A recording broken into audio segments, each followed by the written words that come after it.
Hi, everyone. Thank you so much for being here at Housing Works Bookstore Cafe on this rainy, rainy night. My name is Rachel. I'm the Director of Public Programming, and I'm just going to take a minute to tell you about Housing Works before we get started. Is there anyone who has not been here before? Anybody? Anybody? All right. Welcome. We're part of Housing Works, Inc. We are the nation's largest community-based AIDS service organization.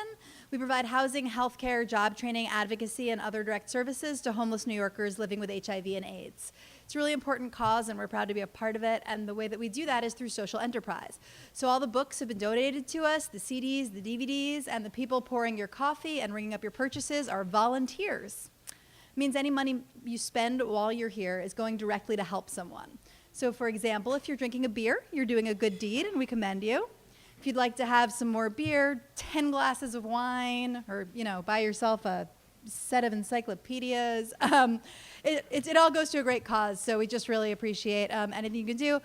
At the same time, the poets tonight are all donating their time. The featured books tonight have been donated to us, including some from nice little indie presses. So I'm really, really grateful for that. Please buy those books. They are cover price, but all the money is going directly to Housing Works to help someone. And they're great also. If you'd like to become a member of Housing Works, you can also get one free. If you'd like to know more about that, you can ask at the front counter. If you'd like to know how to donate your time, how to donate your books, how to hold an event here, how to get married here, we do all kinds of things every Saturday. And we would love to have you back. We have an email newsletter that goes out every other week and is hilarious, so please sign yourself up for that. We just do a ton of free events.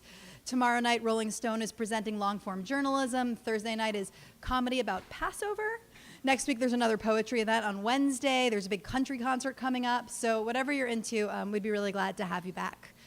That's it for me. I'm just really, really excited about this event tonight. And to tell you the rest of it, Leslie Shipman, Director of Programs at the National Book Foundation. Thank you so much. Thanks, Rachel.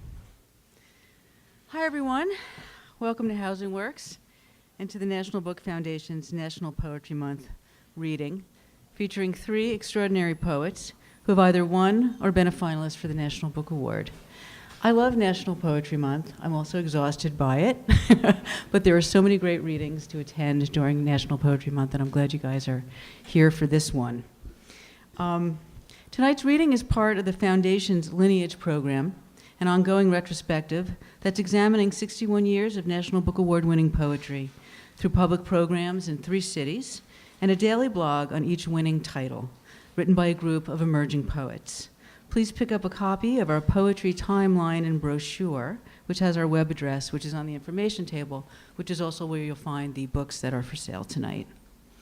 Before we begin, I'd like to thank Rachel Fertilizer at Housing Works for making tonight's event possible. I'd also like to thank the National Endowment for the Arts, and of course the hardest working staff in literature, my colleagues at the National Book Foundation. Last night, David Orr, Dwight Garner, and Sam Tenenhouse from the New York Times, Laura Miller from Salon, Tree Swenson from the Academy of American Poets, and Robin Cresswell, poetry editor of the Paris Review, had a lively discussion entitled Poetry and the Public, about the place poetry occupies in our public life. Notably absent from that panel was, well, actual living, breathing poets, who, I know for a fact, hold very passionate opinions about such topics. David Orr, who was the primary motivator behind last night's discussion, had originally wanted poets on the panel, but the New York Times, in its infinite wisdom, said he could not be on a panel with writers whose books he may someday review. And thus tonight's event was born. So I've asked tonight's readers to think about the place contemporary poetry occupies in American culture, as well as issues specific to the making of modern poetry, and to introduce us to their own work through that particular lens. We're going to hear from 3 leading American poets tonight, Mark Doty, Kathleen Graber, and Patricia Smith. Actually, Kathleen's going to read first, then Mark, and then Patricia. I'm going to read their bios all at once, and then they'll each come up for about 15 minutes, and I'll reserve the final 15 minutes at the end of the program for your questions. So I'll start with Kathleen's bio. Kathleen Graber is the author of 2 collections of poetry. The Eternal City, Princeton, 2010, was a finalist for both the National Book Award and the National Book Critics Circle Award. She teaches in the creative writing program at Virginia Commonwealth University.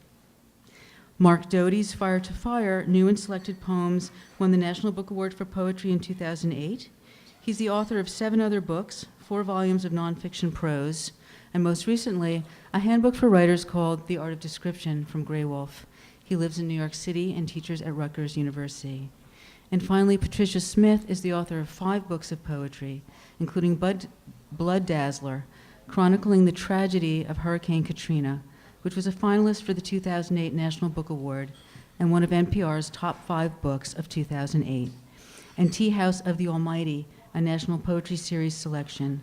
She's a Pushcart Prize winner and 4-time individual champion of the National Poetry Slam, the most successful poet in the competition's history.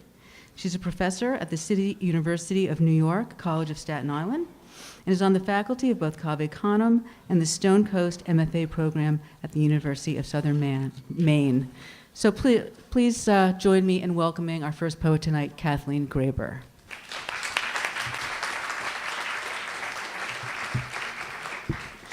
Thank you very much for coming out, and thanks to Housing Works for housing us, hosting us tonight. It's a pleasure to read with Mark and Patricia. I was here last night in the audience at the critics panel, and to sum up for those of you who weren't here, I can say that probably when people talk about poetry in the public, they're talking about 2 issues primarily, and those would be accessibility and politics. And so the question seems to be, why aren't poems more accessible and easy to understand, and hence they would be more popular if they were? And also, why aren't poets more involved in the political life of the country? I don't have to answer those questions. They were all answered last night. But I did think about that a little bit when I was trying to decide what to read tonight. And in our early exchange of emails, it was proposed that we might read poems by others besides ourselves. And I wanted to read this poem by the Greek poet Constantine Cavafy. And the cover of the collected says, the foremost Greek poet of the 20th century. And I think that's probably true. But it came to my mind because there's not too long ago, a friend of mine said, I've had the most amazing day today. Everywhere I went, people were saying, Cavafy, Cavafy, Cavafy. And I thought, what paradise is this, where everywhere people are talking about Cavafy's poems? And then, of course, it dawned on him that they were saying, Gaddafi, Gaddafi, Gaddafi. And so I think that says something about the relative place of poetry in public discourse. But then when we thought about it longer, we realized that actually they could be saying both Cavafy and Gaddafi together. As Cavafy, though writing in Greek, spent most of his time in Egypt. And this is actually a poem of his called The God Forsakes Antony, which is an imagining of Antony's last moments as the reigning king of Egypt when Octavian comes and attacks, and he hears the troop approaching through the streets. The God forsakes Antony. When suddenly, at the midnight hour, an invisible troop is heard passing with exquisite music, with shouts, "Do not mourn in vain, your fortune failing you now. Your works that have failed, the plans of your life that have turned out to be illusions. As if long prepared for this, as if courageous, bid farewell the Alexandria that is leaving. Above all, do not be fooled. Do not tell yourself it is only a dream, that your ears deceive you. Do not stoop to such vain hopes. As if long prepared for this, as if courageous, as it becomes you who are worthy of such a city, approach the window with firm step and listen with emotion, but not with the entreaties and complaints of the coward. As a last enjoyment, listen to the sounds, the exquisite instruments of the mystical troupe, and bid her farewell, the Alexandria you are losing. I find this poem incredibly moving, and I don't find it incredibly moving because it's political. I find it incredibly moving because it speaks so personally to the human condition, to the fact that we are all inevitably going to lose our Alexandria, and that we ought to comport ourselves with decorum in that moment, which is very, very difficult.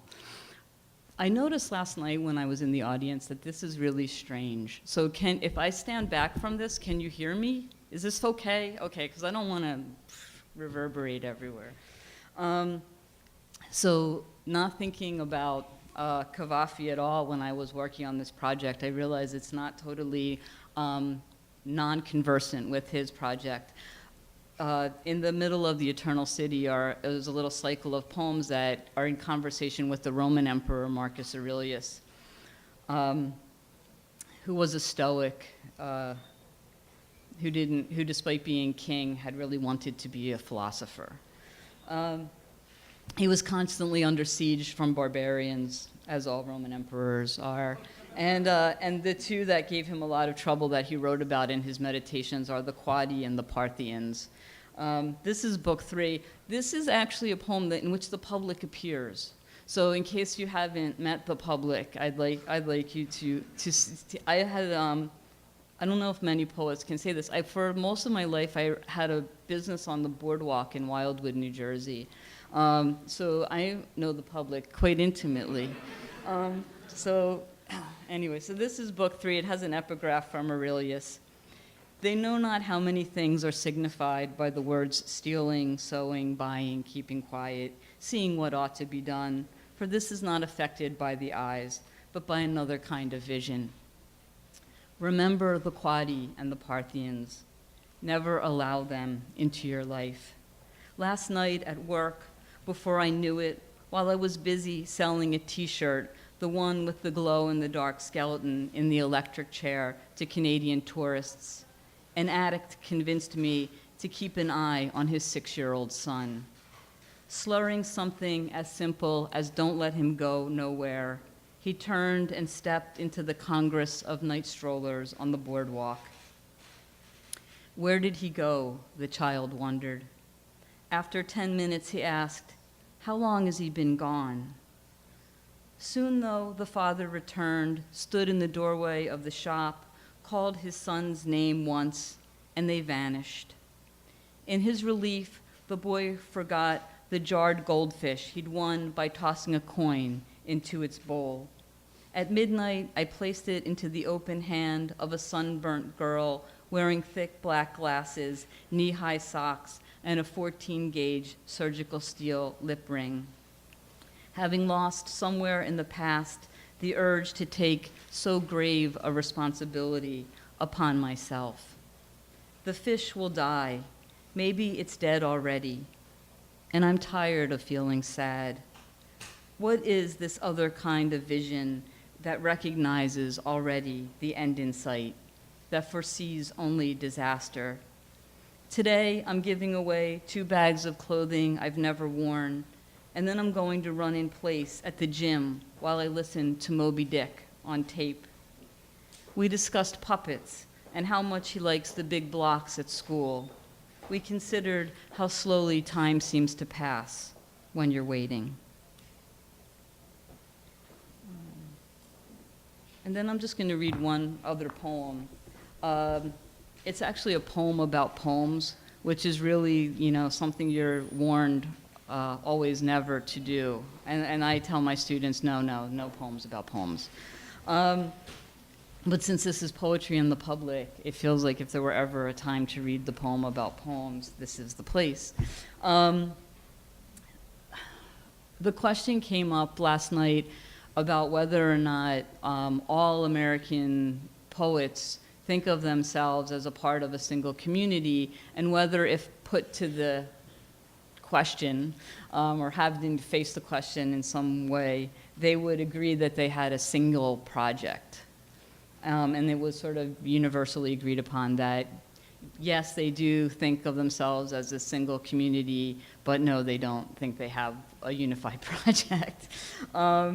So I, however, like to think that for the most part, maybe 90% of all poets have the same project, and the project would be theme of the poem, it's more complicated than you think, which is what distinguishes a poem from an op-ed piece or political spin show. And so sometimes I think when people say that American poets are not political, it's because a sort of sophisticated or complex rhetoric isn't recognized as part of the political landscape right now. We have a polemical political landscape. Anyway, that's the frame for this poem, which is actually a little letter poem, and it's addressed to the poet Stephen Dunn, who, in my opinion, his principal project is to always somehow dwell in a very contradictory place, even more than complexity. He somehow enables conflicting ideas to both be true. He always makes the low road seem like the high road. This is a letter from Cornwall to Stephen Dunn, and it has a little epigraph from a poet who lived for a long time in Cornwall, but I think was originally Scottish, W.S. Graham. How I have been helped by Jean and Madron's Albert Strict. He is a real man. And good words like brambles, bower, spiked, fox, annel, tealing. Here the rain hammers even as the sun shines. In this way, it's not so different from the coast we know. Perhaps space, despite the stone-built hedges, does not cut cleanly, and everywhere the sky shimmies sometimes, just this same opalescent gray.